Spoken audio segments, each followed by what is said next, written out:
Welcome students, आज हम करेंगे क्लास 11th की केमिस्ट्री का स्ट्रक्चर ऑफ एटम्स में से कैथोड रे एक्सपेरिमेंट, जो कि एटॉमिक स्ट्रक्चर की जो हमारी हिस्ट्री है, कैसे हमारा आज का एटॉमिक स्ट्रक्चर हमने डेवलप किया है, उसमें एक बहुत ही इंपॉर्टेंट रोल प्ले करता है। क्योंकि इससे बिफोर जो एक आपको एक थोड़ा सा ब्रीफ में हम ले लेते हैं, जैसे 5 तत्वों से मिला है। फिर डाल्टन ने कहा कि स्मॉलेस्ट से स्मॉलेस्ट जो हमारा पार्टिकल है किसी भी सब्सटेंस का, वो एटम होता है, जो कि एक इनडिविजिबल पार्टिकल है। फिर एटम ही पूरा का पूरा किसी भी रिएक्शन में इन्वॉल्व होता है। एक जैसे एटम्स के जो सब्सटेंस होते हैं, उनके एटम्स भी सेम होते हैं, उनकी प्रॉपर्टीज भी सेम होती हैं। तो उसी चीज़ का खंडन है एक तरीके से, जो आज हमें पता है कि एटम सबसे स्मॉलेस्ट यूनिट नहीं है, सबसे स्मॉलेस्ट पार्टिकल नहीं है सब्सटेंस का। उससे भी छोटे पार्टिकल्स होते हैं, जो हमारे इलेक्ट्रॉन, प्रोटॉन, ऐसे ही न्यूट्रॉन भी। और जब जब ये कैथोड रे एक्सपेरिमेंट किया गया, तभी पता चला कि एटम से भी छोटी चीज प्रेजेंट है, वो की है इलेक्ट्रॉन।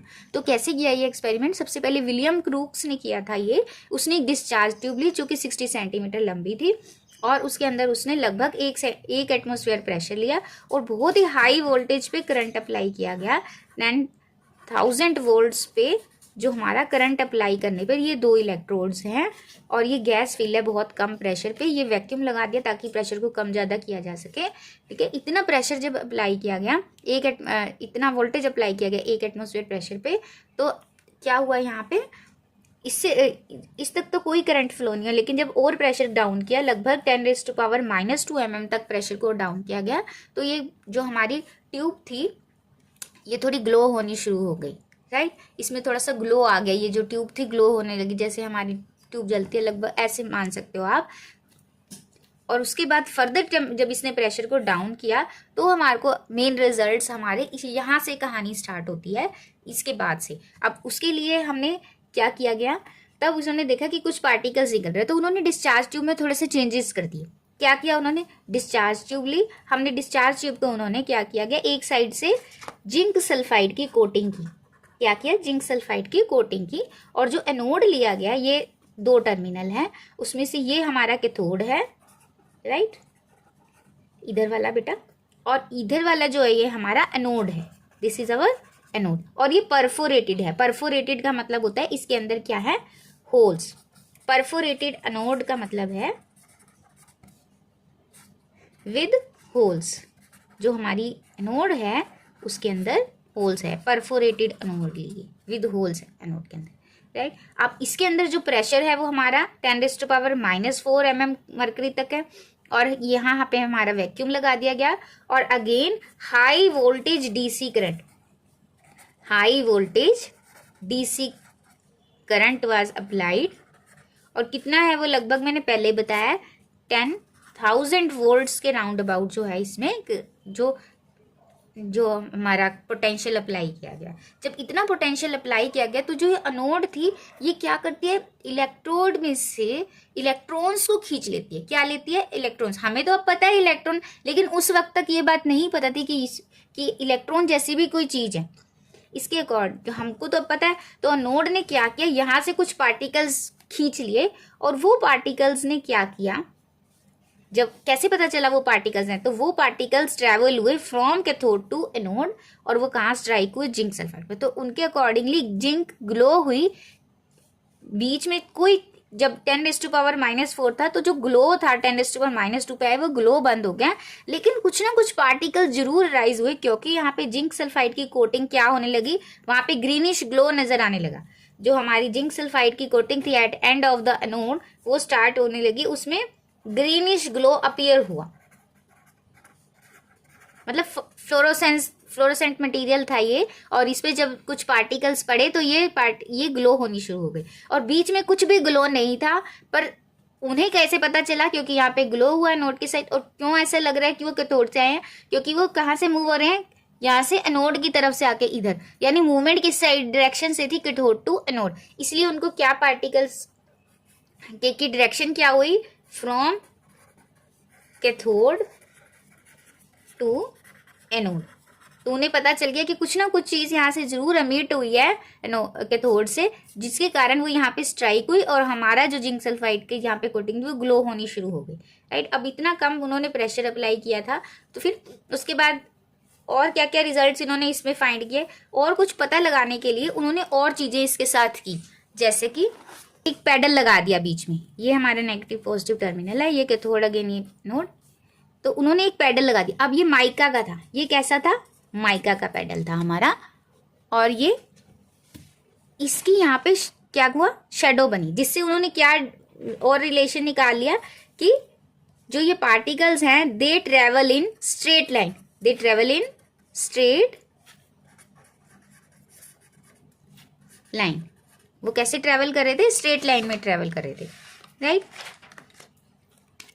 फिर क्योंकि इसकी शेडो बन रही है, अगर कोई जैसे हमारी लाइट है, लाइट जब हमारे ऊपर पड़ती है तो हमारे पीछे से गुजर नहीं सकती, तो हमारी शेडो बनती है ना, वैसे इस पैडल से क्या हुआ, इसकी शेडो बनी, तो उन्होंने ये डिराइव कर लिया कि ये स्ट्रेट लाइन में मूव कर रहे हैं पार्टिकल। दूसरी चीज, वो जो चीज रेज निकली, वो रेज ने इस पैडल को, क्योंकि बहुत हल्का सा ऐसे कोई बड़ा स्टील का यहाँ पे फैन नहीं लगा दिया, बहुत हल्का माइका का बना हुआ हल्का सा पतला छोटा सा फैन लगा, बिल्कुल ये तो दिख रहा है इसमें आपको बड़ा, वो बिल्कुल छोटा सा होगा, पॉइंट इतना समझ लो।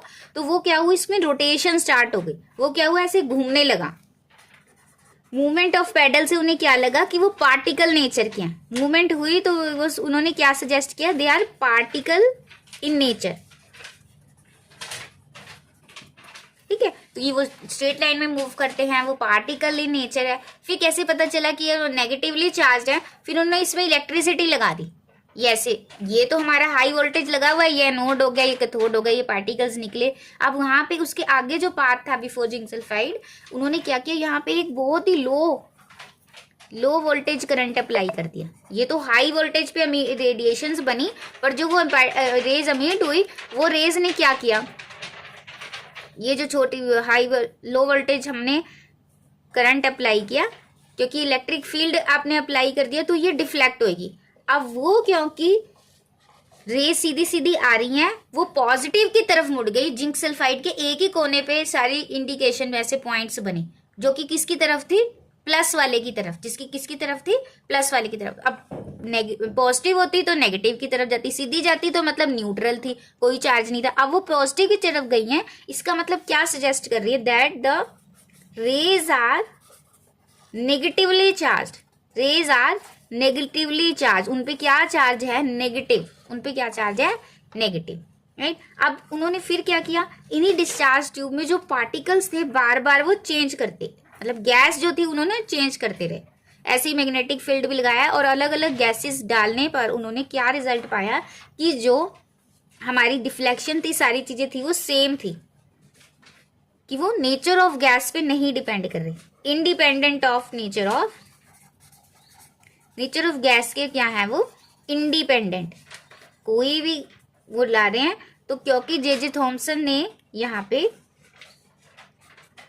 जे थॉमसन जो बड़ा साइंटिस्ट था, वो इस कैथोड रे एक्सपेरिमेंट को फर्दर कैरी ऑन करता रहा, उसी ने ही ये डिराइव किया कि इलेक्ट्रॉन्स मेनली प्रेजेंट है। जे थॉमसन ने अलग गैसेस को फिल किया, और वो इसने चार्ज टू मास रेशो निकाली, चार्ज टू मास रेशो निकाली इसके ऊपर, और वो कितनी आई हमारी, 1.76 इंटू 10⁸ कूलाम पर ग्राम, ये इसने निकाली। और इसने पाया कि वो सभी के लिए सेम थी, अलग अलग गैसेस बदली ना उसने, और वो हर बार जो उसका चार्ज टू मास रेशो कितना आ रहा था, 1.76 इंटू 10⁸ कूलाम पर ग्राम, ये उसने अलग तरह की डिस्चार्ज ट्यूब के ऊपर ये एक्सपेरिमेंट सेटअप करके सेम रिजल्ट्स हर बार उसके गैसेस चेंज करता रहा और निकाल लिए। और फिर मिलिकन ऑयल ड्रॉप मेथड की हेल्प से मिलिकन्स ने क्या निकाल लिया, चार्ज ऑन इलेक्ट्रॉन। मिलिकन ने ऑयल ड्रॉप एक्सपेरिमेंट से उसने, और मिलिकन ऑयल ड्रॉप एक्सपेरिमेंट से charge on electron find out हो गया। वो कितना था, 1.6 इंटू 10⁻⁻19 कूलम, और इन दोनों को इक्वेट करके हमारा मास ऑफ इलेक्ट्रॉन आ गया, मास ऑफ इलेक्ट्रॉन आ गया। वो कितना था, चार्ज अपॉन इसको किया तो हमारा मास आ जाएगा। वो हमारा फाइंड आउट हुआ कितना, 9.1 इंटू 10⁻⁻28 ग्राम्स, इतना फाइंड आउट हो गया। कि हमारे एक इलेक्ट्रॉन पे इतना हमारा मास है उस जो पार्टिकल का जो कैथोड रे एक्सपेरिमेंट से फाइंड आउट हुई। जे थॉमसन ने ये पूरा कैरी फॉरवर्ड किया और उसमें चार्ज टू मास रेशियो निकाल ली। मिल्टन ऑयल ड्रॉप एक्सपेरिमेंट से मिल्टन ने चार्ज ऑन इलेक्ट्रॉन निकाल लिया और फिर इन दोनों को जब इक्वेट किया तो हमारे पास क्या आ गया, मास ऑफ वन इलेक्ट्रॉन, हमारे पास मास आ गया, इतना मास आ गया हमारे इलेक्ट्रॉन्स पे, कितना 9.1 इंटू 10⁻⁻28 ग्राम। ये एक्सपेरिमेंट किया था हमारा जे थॉमसन ने। इससे क्या पता चल गया कि हम अब इलेक्ट्रॉन्स के ऊपर सारी चीजें हमें पता चल गई कि जो नेगेटिव पार्टिकल्स थे वो सभी में क्या है, कॉमन। तो ये क्योंकि वो इंडिपेंडेंट ऑफ द गैस थे तो ये फंडामेंटल पार्टिकल्स हैं। कैसे हैं, फंडामेंटल पार्टिकल्स। फंडामेंटल पार्टिकल्स मतलब हर एक सब्सटेंस में ये प्रेजेंट होते हैं, तो इन्हें क्या नाम दे दिया, क्या होते हैं वो, फंडामेंटल पार्टिकल्स। और कैसे हैं ये, नेगेटिवली चार्ज्ड, नेगेटिवली चार्ज्ड हैं। थर्ड, उनका मास कितना है, मास हो गया उनका 9.1 इंटू 10⁻⁻28 ग्राम हो गया। और राइट, और उनके ऊपर चार्ज कितना हो गया हमारा 1.6 इंटू 10⁻⁻19 कूलम चार्ज हो गया, ठीक है। और वो स्ट्रेट लाइन में करते हैं। फिर ये पेनिट्रेट होती हैं, पेनिट्रेटिंग इफेक्ट, क्योंकि इलेक्ट्रॉन से हाई स्पीड से आएंगे तो ये पेनिट्रेटिंग इफेक्ट है। मतलब कुछ अगर पतली पतली मेटल शीट होगी तो उसको क्या कर देंगे, ये पेनिट्रेट कर देंगे, क्या कर देंगे उनको, पेनिट्रेट, मतलब उसमें चेक कर देंगे। लेकिन अगर मोटी थिकनेस वाला मेटल होगा तो उसको पेनिट्रेट नहीं कर सकते, डिपेंड करता है, ठीक है। और फिर यही रेज जब किसी मेटल से स्ट्राइक होती है तो क्या प्रोड्यूस करती है, एक्सरेज, क्या प्रोड्यूस करती है, एक्सरे प्रोड्यूस करती है। तो एक कैथोड रे एक्सपेरिमेंट जब हुआ तो इतनी सारी क्या कहते हैं उपलब्धि प्राप्त हुई, बहुत ज्यादा क्या कहते हैं इन्वेंशन हुई। एक ऐसे फंडामेंटल पार्टिकल्स के बारे में पता चला जो कि उस वक्त तक नहीं पता थे, राइट। और वो मेन हमारे पार्टिकल्स वो इलेक्ट्रॉन्स है, वही आगे हमें पता चलेगा कि सारी जितने भी कंपाउंड्स फॉर्मेशन होती है they all involve electrons only, उनमें सिर्फ इलेक्ट्रॉन ही इन्वॉल्व होता है, राइट। तो जे थॉमसन की ये बहुत बड़ी अचीवमेंट थी, उसने इलेक्ट्रॉन्स की खोज की। उसी के बाद इसी से रिलेटेड हमारी आ जाती है एनोड रेज। क्या आ जाएंगी हमारी, एनोड रेज आ जाएंगी। अब ये तो हमारी कैथोड से निकल रही है, और एनोड रेज हमारी क्या है, इसमें भी ऐसे ही डिस्चार्ज ट्यूब हम बना के कर सकते हैं। ये हमारी डिस्चार्ज ट्यूब है, ये हमारा वैक्यूम हो गया, ये सील हो गई दोनों तरफ से, ये हाई वोल्टेज करंट अप्लाई कर दिया, राइट। अब हमने जो कोटिंग करनी है वो हम कोटिंग कहाँ करेंगे, अब हम अपने कैथोड पे कोटिंग करेंगे जिंक सल्फाइड की। कहाँ पे कोटिंग करेंगे, जिंक सल्फाइड की कोटिंग हमारी कैथोड पे हो, कैथोड वाली साइड हो जाएगी, राइट। और अब हमने परफोरेटेड कैथोड लेना है। अब हमने परफोरेटेड क्या लेंगे, कैथोड, ठीक है। अब परफोरेटेड कैथोड लेंगे और यहाँ से हमारा ये हमारा एनोड हो गया, ठीक है। ये हमारी एनोड हो गई और ये परफोरेटेड हमारी कैथोड हो गई। और सेम ऐसे ही ये हमने गैस फिल कर दी इसके अंदर बहुत ही लो प्रेशर पे, ठीक है। ये हमारा नेगेटिव, ये पॉजिटिव, ये डीसी एट हाई वोल्टेज। अब क्या रिजल्ट फाइंड आउट होगा, अब क्या रिजल्ट फाइंड आउट होगा, ये जो जब करंट यहाँ पे वोल्टेज अप्लाई की गई तब कुछ रेडिएशंस निकली, क्योंकि यहाँ पे जो जिंक थी ये ग्लो करनी स्टार्ट हो गई, ग्लो अब इस साइड हो गया क्योंकि यहाँ पे प्लेट लगी है, ठीक है। लेकिन अब जो एमिशन था वो कहाँ से था, एनोड से। अब जो एमिशन था एनोड से था, हम मान के चलते हैं कैथोड की तरफ, तो इसलिए इनका नाम क्या पड़ गया, एनोड रेस। अगेन वो उसी की तरह क्या है, स्ट्रेट लाइन में ट्रेवल करती है और पार्टिकल्स इन नेचर है, लेकिन और इलेक्ट्रिक और मैग्नेटिक फील्ड से डिफ्लेक्ट हो रही है। अब इसमें कहाँ डिफ्लेक्ट होंगी, नेगेटिव टर्मिनल की तरफ, तो ये इधर को जाएंगी, मतलब उल्टी अगर हम करके देखें तो ये कैसी हुई, पॉजिटिवली चार्ज, ये कैसी हुई, पॉजिटिवली चार्ज हुई हमारी, ठीक है। और क्या पता चला, अब एक चीज इसमें अलग है कैथोड रेज से, cathode rays are independent on the nature of gases, but जो हमारी एनोड रेज है वो dependent on the nature of dependent on the nature of gas. अब जो गैस फिल करेंगे वैसी होगी। कैसे पता चला ये? Again charge to mass ratio से। कैसे पता चला? Charge to mass ratio. अब हर बार चार्ज टू मास रेशियो क्या आया? डिफरेंट। E/m क्या आया? हर बार डिफरेंट आया। डिफरेंट तभी आएगा ना जो गैस बदलते हैं charge to mass ratio different आता है। जो गैस बदलते हैं charge to mass ratio different आता है। एक और चीज, जितना चार्ज था वो कितना आ रहा था हर बारी? मल्टीपल, होल नंबर मल्टीपल आ रहा है। Whole number multiple of charge on electron. अब जितना चार्ज उस पे आ रहा है वो किसके मल्टीपल आ रहा है? Whole number multiple of charge on electron. कि एक टाइम, 2 टाइम्स ऐसे आ रहा है।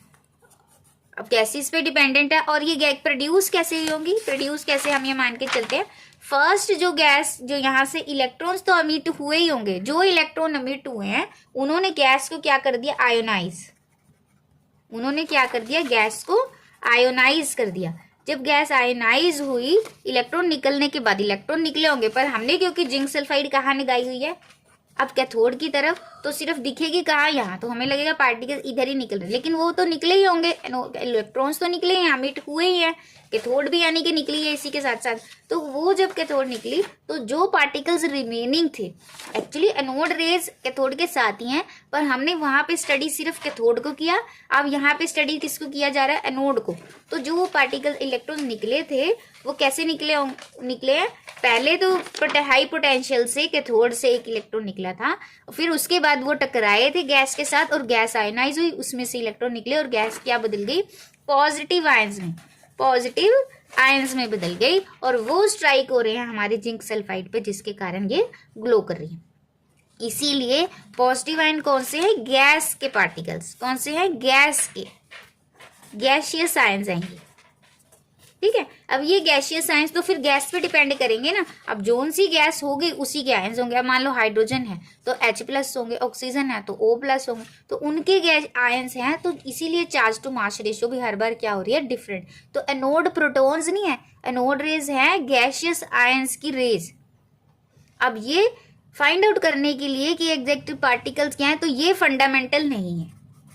These are not fundamental particles, क्योंकि ये सब में नहीं है ना, ये गैस पे डिपेंडेंट कर रहे हैं। इलेक्ट्रॉन्स वाली जो रेस थी हमारी कैथोड, वो सभी सबके charge to mass ratio same होने के कारण वो सभी पार्टिकल्स में क्या थी? Same. These are not fundamental.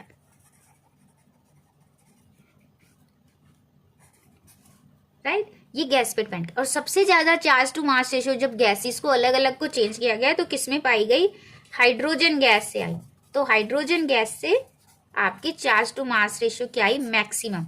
अब क्योंकि हाइड्रोजन में एक प्रोटॉन होता है, एक इलेक्ट्रॉन होता है, तो इस केस में हम कह सकते हैं कि अब जो हमारा चार्ज टू मास रेशियो आया है वो किसके लिए आया है? प्रोटॉन्स के लिए। वो किसके लिए आया है? प्रोटॉन्स के लिए। राइट, यहां से हमारे प्रोटॉन्स का आइडिया लगा।